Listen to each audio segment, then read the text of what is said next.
Star Trek Strange New Worlds will be an Adventure of the Week show. Well, boy, I guess that means Secret Hideout's going to have to contract out for some actual science fiction writers and people who know how to do episodic television. Because so far, all they've been able to do is come up with maybe one or two ideas that they stretch out across a grueling 13-episode season. Where in the old days, an idea would be one episode, and then they would have 24 episodes in total. And each one would have an idea. Oh, that's too much work for Bad Robot's little brother, Secret Hideout. So, anyway, that's the idea. And this is the article over at Superhero Hype. Yeah. And there we go. There's the image that we got briefly in STD. I gotta say, which I said in previous videos, is that the bridge they did for the Enterprise, it's not the original, of course, but it's much better than the one that was in the J.J. Abrams movies. And, yeah, I'd be fine with it. It's still, the look and feel of everything is that this was an alternate timeline or universe, if you will, of Star Trek, and has nothing to do with the original overall canon and universe that ended with Star Trek Enterprise. So that's the only way to make this work. But one of the bright spots of the of STD was Anson Mount as Captain Pike. He really carried himself well, and he's just got leading man charisma and whatnot, and can carry a show. And so that's how that should go. The only interest of any prequel ideas for Star Trek anymore that I had interested in would have been maybe the Romulan War or Captain Pike. And that would be a cool thing. The problem is I think they're just going to do a ripoff of the original series, more or less, and his relationship with Spock would be similar to that of Kirk and Spock. That's a mistake. That's not what it was. Yes, they're friends, but since he is older, I think maybe young Spock would look to him as kind of a mentor figure, and that sort of thing. And that Spock's significance to the crew would be less since he's a younger officer, and he's not second in command or anything. And actually, number one takes more prominence in the cast, and Spock is kind of more in the background. And that's how you would handle that. But of course, you think they have the smarts to pull that off? Yeah, probably not. But anyway, I don't have that big of a problem with the cast. It's a funny thing about Ethan Peck, when he had the beard, he was more convincing as Spock, even though Spock never had one. But his voice, I think, is better than what Zachary Quinto had for his Spock. So I'd give him a shot. This is the only show that I'm willing to give a chance to. I don't have any interest in any more with Picard. In a lot of ways, to me, Picard is even worse than STD. STD is just this dumb, stupid derivative offshoot into its own timeline. There's no way in hell that fits in with 10 years before the time of Kirk and all that. That's just BS. And that's all it is. But the thing about Picard is that that's really Patrick Stewart. That's Last Jedi level of stupidity that happened for that series. And I don't care that Q's coming back and all that stuff. They'll just ruin him too. So I've got no optimism for that. And the interesting thing about that is they had another little story here on a Superhero Hype about Picard, and that it almost didn't happen. Because it was supposed to be just one of the short treks. And they were going to do this series about Picard. He said, Picard wasn't supposed to be a series. It was just a one-off scene in a short trek. He wasn't even going to be played by Patrick Stewart. They were going to have a young Picard at the end of a short we were making up. Then executive producer Alex Kurtzman was like, what if it was Patrick Stewart? What if it wasn't one scene?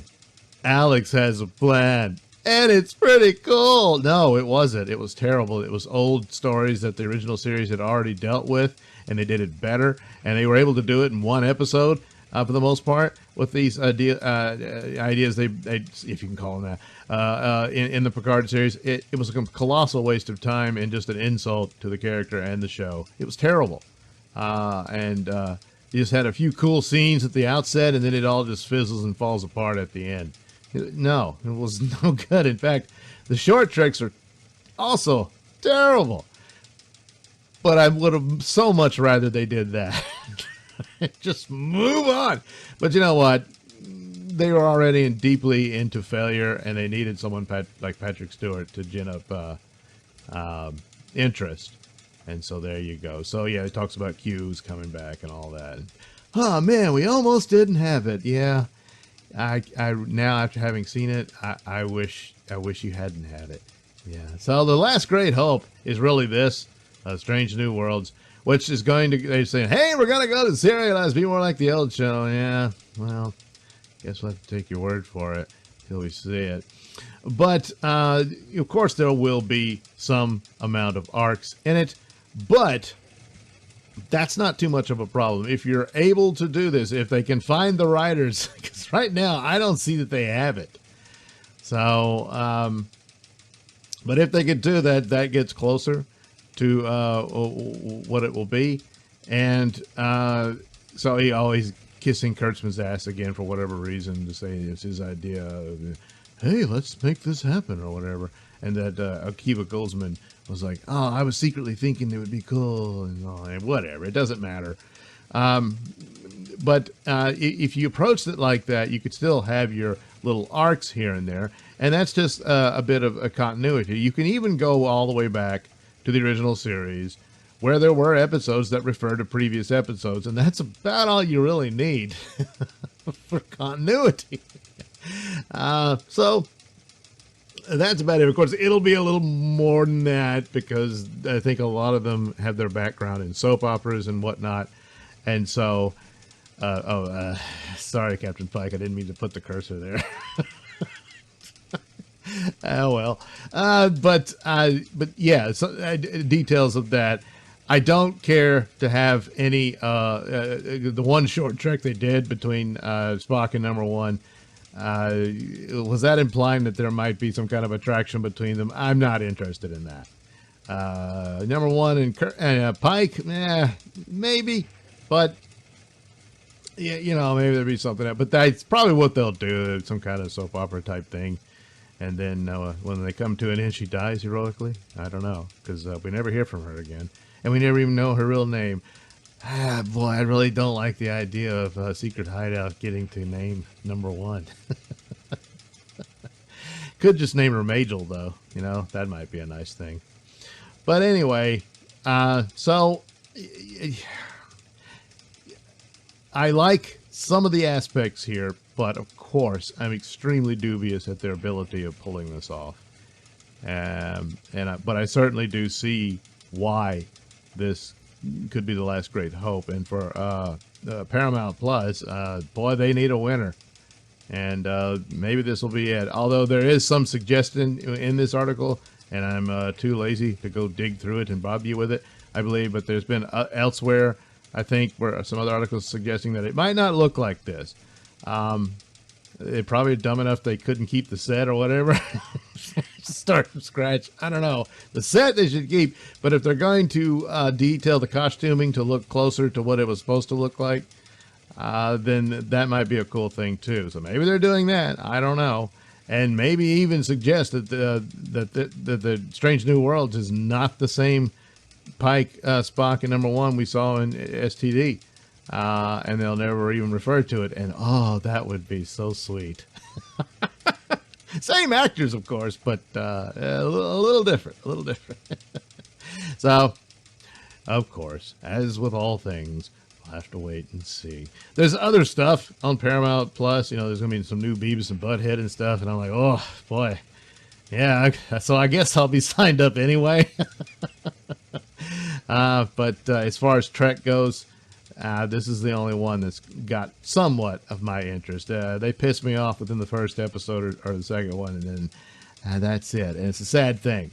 I know a lot of people say, oh, it's all dead, it's all gone. They're narratively, and in a lot of ways narratively, in just about all these franchises, there's means by which to right the ship. Star Wars is a little difficult because of the passing of Carrie Fisher, and they missed that great Beatles reunion moment they could have had. So very stupid, and it's hard to recover, but they pretty much did with Mandalorian. I was taken aback by my own reaction to it. And then they fouled that up, snatching defeat from the jaws of victory. So, but even Doctor Who, there's ways to write your way out of it. You just have to have the spine to do it and stop being so, well, that's a whole other story. Anyway, yeah, this is probably Star Trek's last best chance. There's supposed to be a movie too, but yeah, you need something like this to restore Star Trek to at least be a good show. A good show.